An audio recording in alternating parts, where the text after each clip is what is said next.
Victims of terrorism could be one step closer tonight to being able to sue foreign countries for any role they had in the attack. Chief Congressional Correspondent Mike Emanuel has details tonight from Capitol Hill. Good evening, Mike. Well, Shannon, good evening. Fox News has learned Senator Lindsey Graham is expected to lift a hold in the Senate on a key piece of legislation as early as Monday.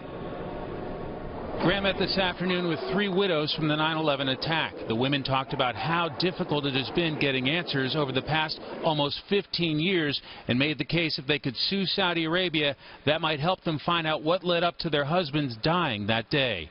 15 of the 19 9/11 hijackers were Saudi. Aides say Graham has wanted to assess the impact the measure could have on victims of terrorism, our own national security, and American interests abroad.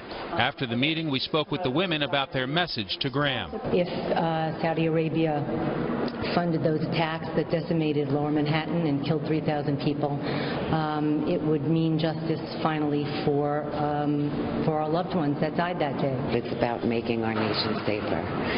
So we want to use the lawsuit as a deterrent for future funders of terrorism. This was a big issue right before President Obama's visit to Saudi Arabia last week. There have also been bipartisan calls by former intelligence officials to declassify the so-called 28 pages, which still remain classified.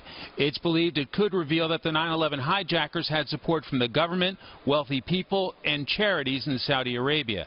As for the ability to sue a foreign government, the White House has expressed concern about the impact if other countries take similar steps against the U.S.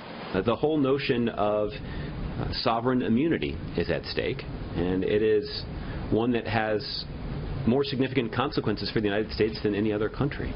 A hold in the Senate is a privilege, the power of any one senator to slam the brakes on a particular bill. Shannon? Mike Emanuel live on the Hill. Thank you, Mike.